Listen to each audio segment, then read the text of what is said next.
तो सिर्फ इंडिया में एक ही शहर है जिसका नाम गुजरात है और बिहार लावारिस है। बिहार के माँ बाप से उनके बच्चों को दूर भेजने के लिए ट्रेन देते हैं आप, उनके पत्नियों से दूर भेजने के लिए ट्रेन देते हैं, उनके बच्चों की शिक्षा के लिए कुछ नहीं करते। मैं इनसे यही पूछता हूं कि भाई ये बताइए कि मंदिर बनाइए, मस्जिद बनाइए, गुरुद्वारा बनाइए, सनातन अपनाइए, लेकिन रोजी रोजगार खातिर का ट्रंप को वोट देने जाएंगे। मैं इस चुनाव में वादे नहीं कर रहा हूं। मैं एनडीए के जितने भी नेता हैं, मैं उनसे सिर्फ सवाल कर रहा हूं कि आप तो हमारी बुराइयां गिना देते हो, लेकिन आप अपना काम हुआ गिनाओगे। तो मेरे तरफ से जितने भी मंच पे बैठे हुए माने अखिलेश भैया, मेरे सुनील चाचा, मेरे पिताजी भी आए हैं, विजय लाल यादव जी मेरे बड़े भाई हैं, और जितने भी हमारे लोकल लीडर जो खेसारी बन के मैदान में अड़े हुए हैं और खेसारी बन के लड़े हुए हैं, उनके लिए एक जोरदार हल्ला करो। तो थैंक यू सो मच। मैं नेता नहीं बल्कि आप सबका बेटा हूं, इसीलिए दिल की बातें कह जाता हूं। आजकल जितने भी एनडीए के लोग हैं, सब लोग खेसारी को टारगेट कर बैठे हैं। यहां तक ले कि हमारे पितातुल माननीय मोदी जी भी छपरा में खेसारी को हराने के लिए आ गए। जो लड़के बड़ा हुआ है उसको कोई हरा सकता है? इस छपरा ने मुझे, इस धरती ने एक ऐसे बेटे को पैदा किया है जिस बेटे के लिए अपनी जान तक दे सकते हैं।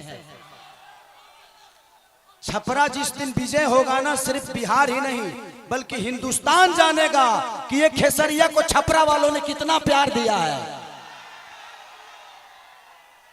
और आज हम सबके गार्जियन स्वरूप अखिलेश भैया ने मेरे से कई बार बोले कि चुनाव लड़ते काहे नहीं हो, आ जाओ। मैं बोला कि भैया मैं राजनीति में नहीं आना चाहता। कोई बात नहीं, आप करो, जहां हो खुश रहो। लेकिन मुझे क्या पता था कि हमको यह करना पड़ेगा। बट कोई नहीं, शायद भगवान को कुछ अलग ही मंजूर है। शायद चाहता था कि खेसारी के आने के बाद ही सरकार बदलेगी। तो सिर्फ इंडिया में एक ही शहर है जिसका नाम गुजरात है और बिहार लावारिस है। बिहार के माँ बाप से उनके बच्चों को दूर भेजने के लिए ट्रेन देते हैं आप, उनके पत्नियों से दूर भेजने के लिए ट्रेन देते हैं, उनके बच्चों की शिक्षा के लिए कुछ नहीं करते। मैं इनसे यही पूछता हूं कि भाई ये बताइए कि मंदिर बनाइए, मस्जिद बनाइए, गुरुद्वारा बनाइए, सनातन अपनाइए, लेकिन रोजी रोजगार खातिर का ट्रंप को वोट देने जाएंगे। ई के बनाई, हम लोगों के लिए फैक्ट्री कौन बनाएगा? हमारे बच्चों के लिए शिक्षा का व्यवस्था कौन करेगा? अब बैठ जाइए।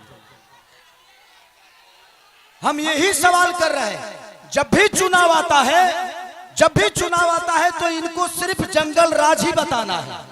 अरे यार, जंगल राज थोड़ी देर के लिए मान लेता हूं कि था, मान लिया, सुन लिया।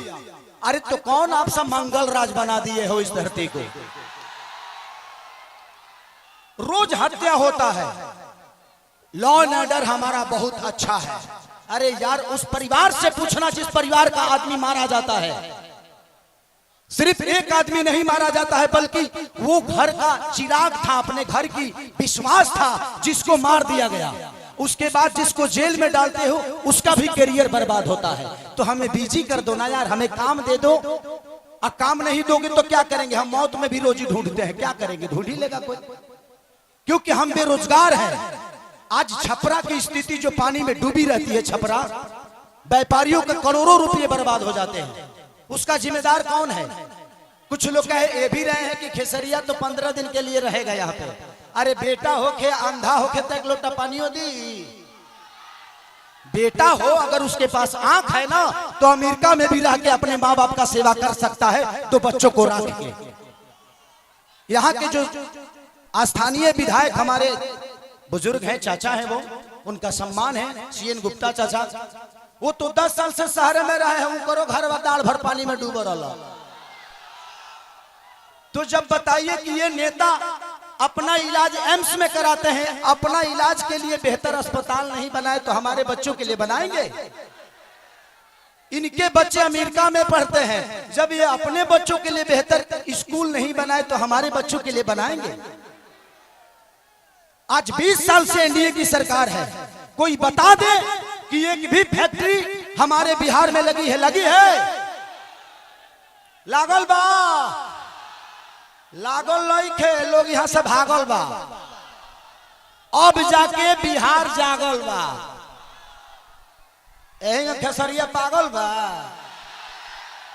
जी। नवतर एगो हमार बड़ भाई है मानिए रवि भैया, वाह, वो महादेव है, महादेव है।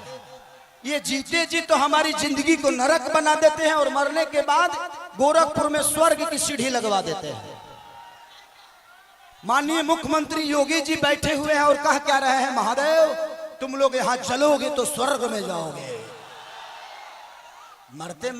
जीते जी तो कुछ दिए नहीं, अब मरने के बाद कौन आदमी हर हर महादेव करके चलता है जी? तो योगी जी को भी समझ रहा है कि किसके हाथ में हम गोरखपुर सौंप दिया यार। हमें जीते जी स्वर्ग चाहिए। ऐसे लगता है कि रावण का काम अधूरा रवि भैया पूरा करने आए हैं। हमारे बड़े भाई मनोज भैया क्या बोल रहे हैं?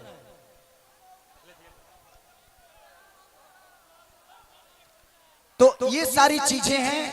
यदमुल्ला कोई बात नहीं, बड़े भाई हैं, छोड़िए उस बात पे हटाइए।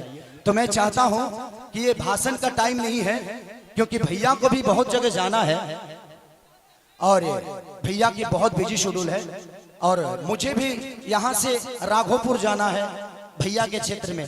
तो हम चाहते हैं कि मेरे बड़े भैया अखिलेश भी आए और हमारे भाइयों को आशीर्वाद दे दें।